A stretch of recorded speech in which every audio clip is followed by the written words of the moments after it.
Welcome to the Undiscovered Gems podcast, hosted by NBA legend and business powerhouse Charles D. Smith, highlighting today's best and brightest business minds. Good day, good evening, good morning, wherever you are. We are back live, and today we have a very special guest. My name is Charles Smith. I'm a former NBA player turned entrepreneur, C-level executive, and I love to interview people that are able to give us undiscovered gems. Gems are knowledge and information that we don't normally hear. So today we have Dr. Lisa Nezneski.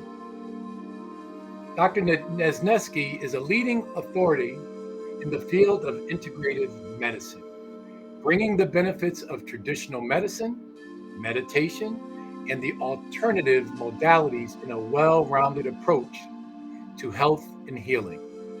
She's a certified mindfulness meditation teacher and a board-certified pharmacotherapist, professional healthcare consultant, botanical medicine specialist, Reiki master, intuitive author, and speaker. Dr. Nezneski, thank you for joining us today. We're so excited to have you, and I think this interview is going to be fantastic. Thank you for being here. Thank you so much for inviting me, Charles. Now, I love to give sports analogies because there's so many parallels to success throughout all people being successful in any field. Now, in sports, you don't get better until you go through some challenges and you learn from them. Absolutely. So I like to say, you learn when things are erasable. You go through your failures, and your failures are written in pencil. They're erasable because you learn from them.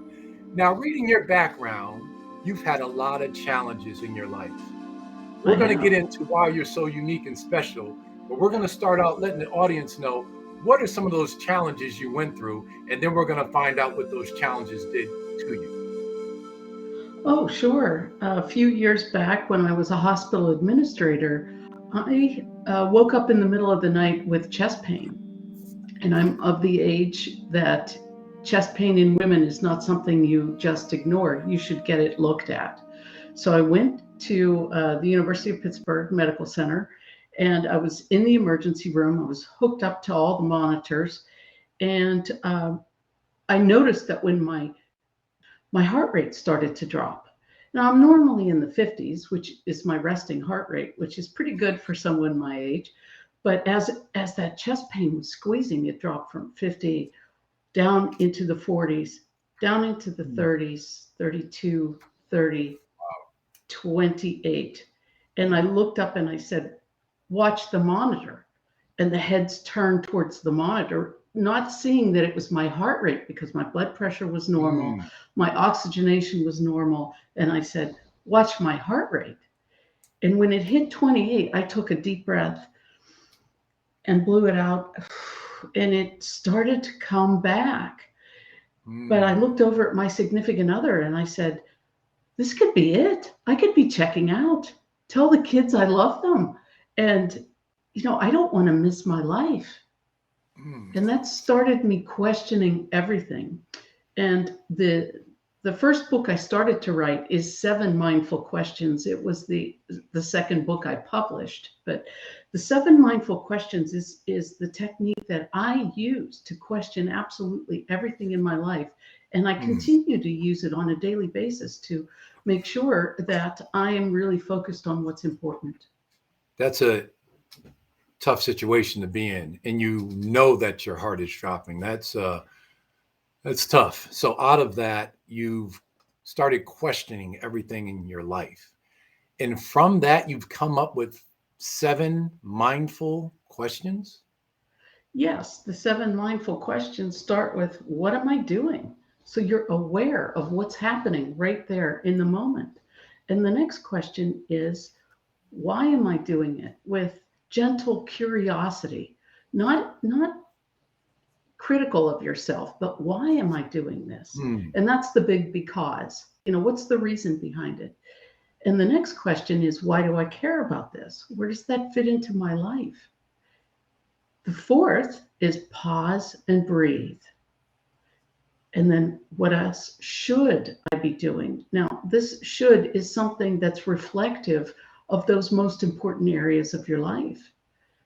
The fifth question is what I call the emotional heart of the 7 mindful questions. Once you've made a list of those things that are really important, then you choose what is the best alternative.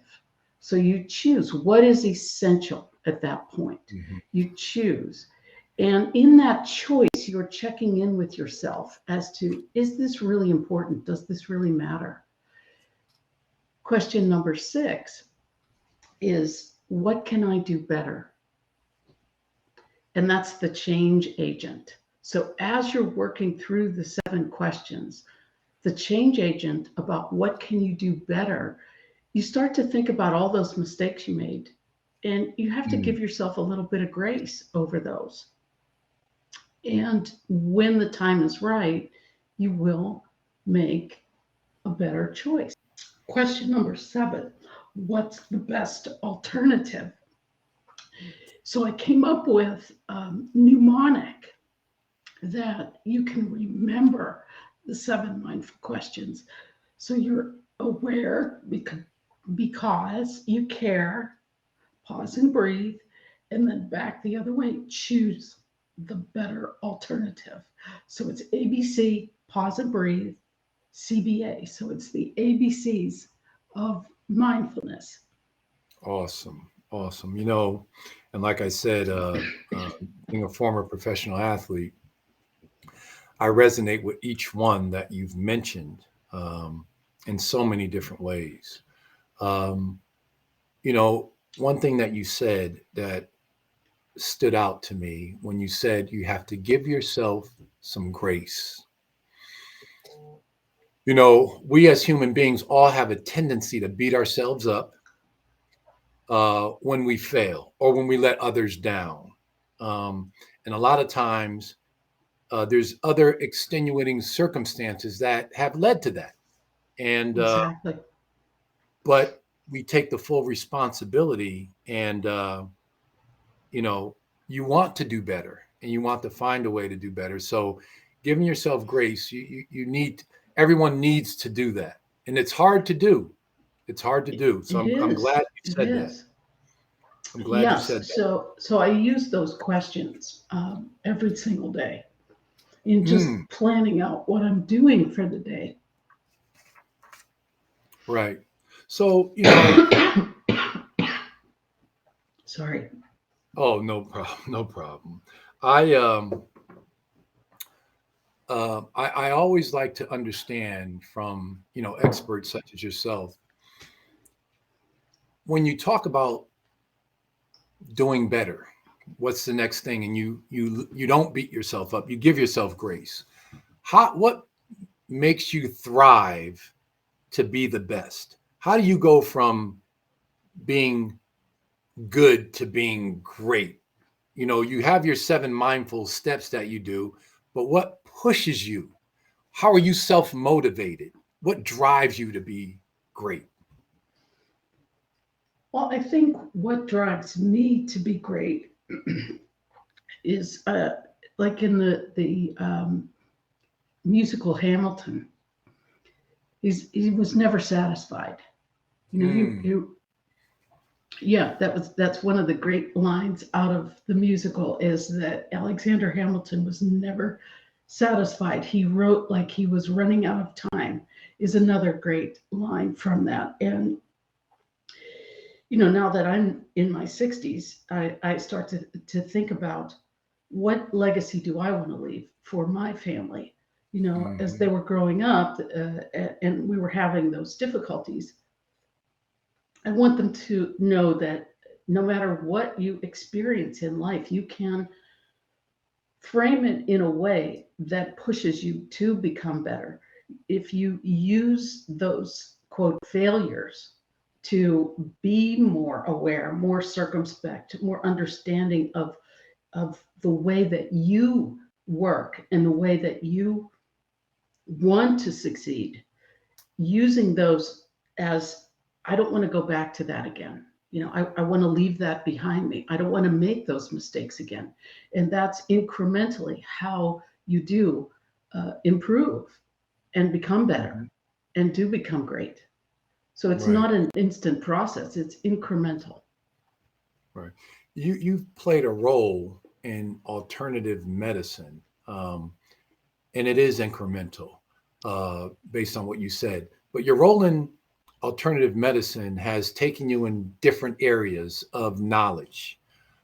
One of the areas I read about that caught my attention also is your understanding of prescription drugs and how prescription drugs can affect the body in other ways, stealing the nutrients from the body at the same time. You're getting healed, but it's taking nutrients from the body. Can you talk about that a little bit? Well, yes, prescription medications are a double-edged sword. We need them, but yet they can, they never do one singular effect. They always have effects in the body that are considered either side effects or, for example, let's talk about pain medication, because many athletes, in fact, require pain medication, whether it's non-steroidals. Those drugs have a terrible impact on both your gut, irritating your gut, causing inflammation in your gut while they're reducing inflammation elsewhere. And they also impact your kidneys. So long term, if you're taking those, you could really damage your kidneys. And your kidneys are one of the two primary ways that you excrete waste in the body. So it's very important to pay attention to how the drug makes you feel. Various nutrients can protect the lining of the gut, but there are alternative products that don't have quite as strong of an impact. Like, for example, you may have heard of curcumin. Curcumin is basically a spice. It's used in curry, but it's fabulous to decrease inflammation in the body. There are some other, like frankincense. We've all heard of frankincense, right? Gold, frankincense, and myrrh. Frankincense in the herbal form is called boswellia, and it also reduces inflammation. Long-standing use in Ayurvedic medicine in India, and it works fabulous. So there are a number of products that might allow you to back off on the intensity of the of a prescription product and really get some relief from that. Sure. I was taking anti-inflammatories during my career.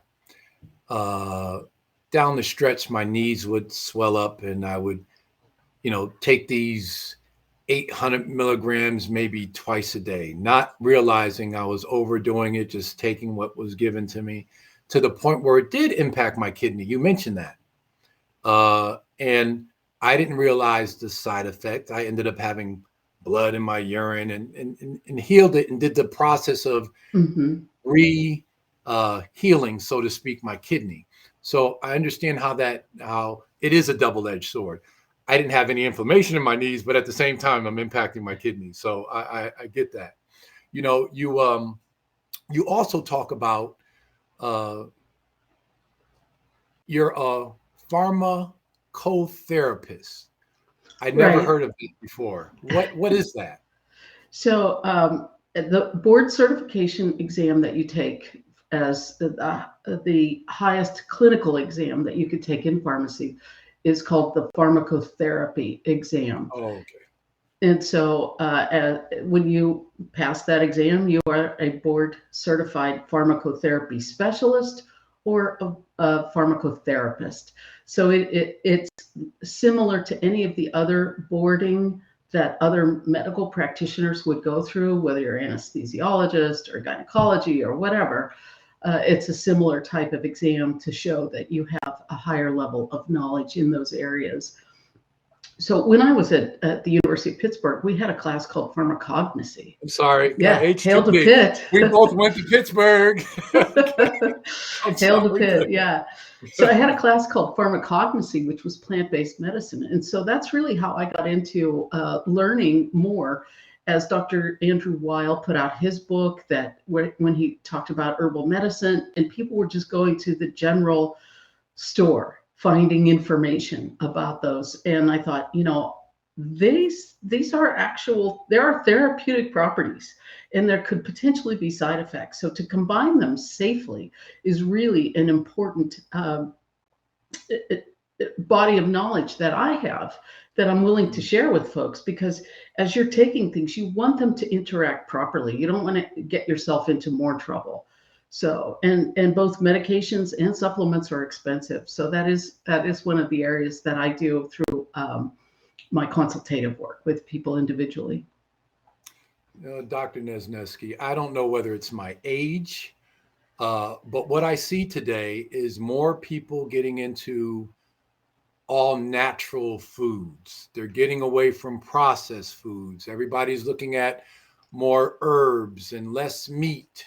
And like I said, I don't know whether it's my age and I'm in that bracket that everybody's doing it, but I see it more and more. So while that's going on and people are doing it for themselves, people are starting to say by eating better, you're less frequent trips to the physician or doctor for whatever reason. But the healthcare industry, employers are doing sort of the same. It's an alternative way. The costly insurance premiums to pay for your employees.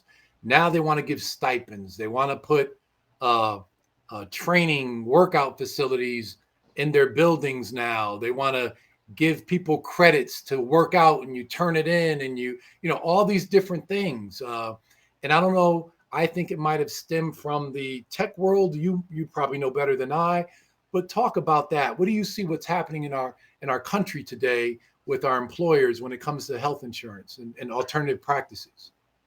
Well, I think the movement is just in its very beginning, that employers are recognizing when you have healthy, both physically and mentally healthy employees, they're going to do a better job. So providing those kinds of resources for them is one way that they can help reduce their own medical premiums, because most companies support the employees with a portion of the medical premium, and then there's some out-of-pocket expense that the employee has. So it makes good business when you have healthy, mentally well people in your work environment. And I see it at my with the company that I work for, McKesson. They're amazing in the way that they provide a service that you do get points, and then the points you can get rewards for that. You wear a Fitbit or whatever. So I see that movement is coming along. But if you talk about food being your medicine, which is where you started, we have a long way to go with that. The standard American diet is something that needs a great deal of help. The Mediterranean diet is one of the healthiest diets. So if we had to look at diets that are out there, and some are fads and some are good for you, and there's keto and paleo and all these other things, but the standard Mediterranean diet with fish, lots of fruits and vegetables, it allows foods to be your medicine. And there's these, I saw a study some time ago where the longevity in one's life in different parts of the world, where people were living over 100 years of age, and I forgot the title of the blue zones. Blue zones. There you go. Thank you. Right. The blue zones. And when they studied the blue zones, it's exactly what you said. High in fruit and vegetables, fish, a lot of exercise, a lot of walking. Yes. So that says something. That tells us that, living that type of lifestyle, eating that type of lifestyle does show benefits to the body and provides longevity. How much more can you tell us about the bluestone and tell our audience how they should be living when it comes to their diet and lifestyle? Well, you're getting into the area of functional medicine, and I'm currently working as a patient with the Cleveland Clinic in their functional medicine department. I had yet another health challenge, and I went to the clinic, and they have helped me. But as I from personal experience, in eating really healthy, my energy levels have come up. I'm sleeping better. I'm sleeping 8 to 10 hours a night, which is great. I feel like when I start to exercise that I can, I do some basic lifting and hit high intensity interval training. I like that. I can go for an hour and then I really do have to stop myself or I could overtrain. But you find that you're able to, your body is your friend in getting through the day. You're not overtired or you're sleeping so much better. Your mental awareness of how your body is feeling is so much more in tune. And so I highly recommend it, just not only from personal experience, but also I know what it can do in reading the medical literature, that it's just so beneficial. Right.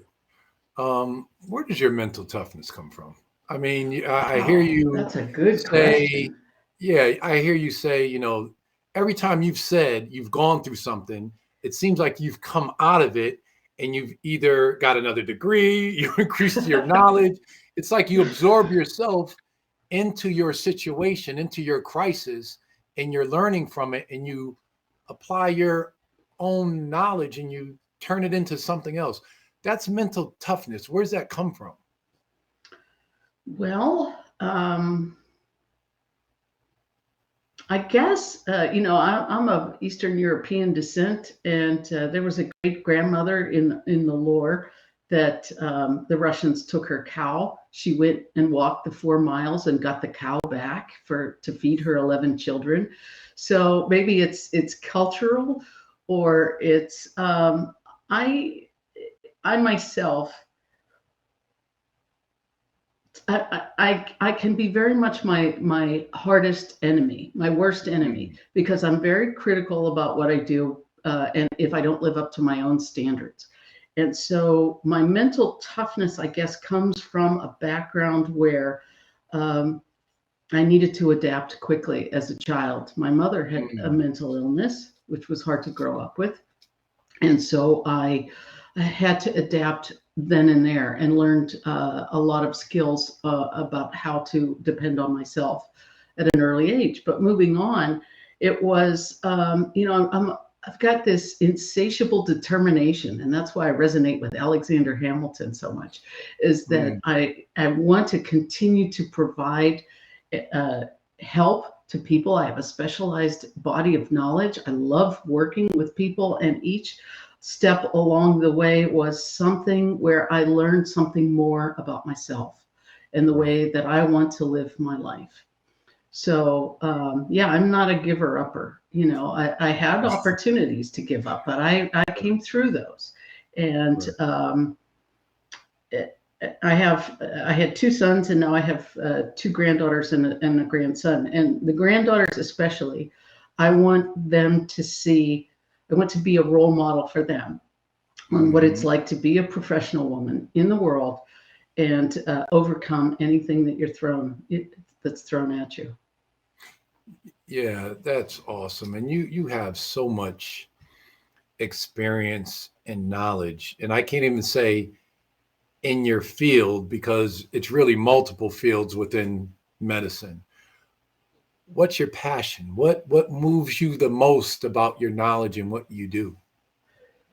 Well, I have clients that I work with that one lady in particular that tells me that I saved her job She had 4 different jobs last year. She kept quitting jobs because she was getting in her own way, and she knew it. And so she bought the 7 mindful questions, has worked through each of the questions, and she's had the same job for like 4 months now. And she tells everyone that this has really saved her career. And that's so rewarding to hear someone who was struggling in a field where she's in a defense contractor mode. So that's like a difficult field for a woman. So she came out on the other side. So I have a program called Get Your Health, Vitality, and Peace of Mind Back in 14 days. It's really an 8-week program, but we have a quick start thing that gets you started right off the bat. But that's how I do my consultations. I help people really move forward. And that I find to be the most rewarding thing about what it is that I do. You remind me so much of an athlete that is trying to add another tool to his tool belt or her tool belt during the off season, practicing to get better. Your biggest failure? I guess 35-year marriage fell apart. That I consider that to be a failure, although it takes 2 to tango. So my biggest failure beyond that.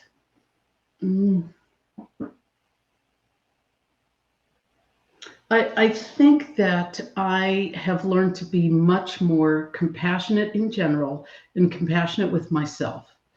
So my earlier self was not as compassionate, and I had very clear ideas in my youth about how I thought people should behave and what things ought to be, and I wasn't very concerned with, wasn't very, very compassionate. And now it's like people can make choices. It was their choice to make. It was their path. It was their path to learn, not mine. But I can support them through that process with what I have learned in my life. Yes, you are such an athlete. All I heard from you, the only thing that came out was you lacked a little emotional intelligence because you were just driven and you just cut through the chase and you got stuff done. So if anybody, that's so true. So true. If anybody wasn't on board, you were going full steam ahead, reaching your goals and whatever you need to do. So you said a few things. I was like, oh, she's such an athlete. That's a huge compliment from you. I really appreciate that. I don't know. But now, look, where do you see the world, or where do you see the U.S. going forward as it pertains to, medicine? Base it on your knowledge. You have a vast pool of knowledge. Pick one thing, and where do you see the country going? In what direction? So pharmacy in general is it has a lot to do with infectious diseases, and we've come through a huge challenge with infectious diseases, several different ones, monkeypox or mpox, I guess now is what it's referred to as, and COVID and the flu and RSV, you name it. Those are things that are going to continue to be challenges. And the way that we manage those as a population, I think, is something that will either change to respect the experts, or those who don't will, by natural selection, fall away, unfortunately. Wow. Janice, I knew this interview would be good just based on your background and how much I resonated with you. And it seems like our time is just running out. Thank you for being a part of our podcast. And Dr. Nezneski, thank you for providing us undiscovered gems. We hope you enjoyed this episode of Undiscovered Gems with our host, Charles D. Smith, highlighting today's best and brightest business minds. Brought to you by Pods Entertainment Group.